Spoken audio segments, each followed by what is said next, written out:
आज मराठा आंदोलक मनोज जरांगे पाटील पत्रकार परिषद घेऊन सामूहिक आमरण उपोषणाच्या तारखेची घोषणा करणार आहे। सकाळी 11 वाजता पत्रकार परिषद घेत आमरण उपोषणाची तारीख जाहीर करतील।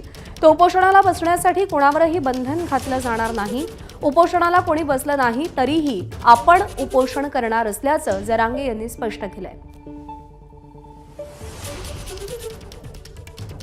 त्याचा विषय जो होतो आपण त्याच्यात काय ढवळाढवळ करायची काही गरज नाही, चपडबं करायची गरज नाही।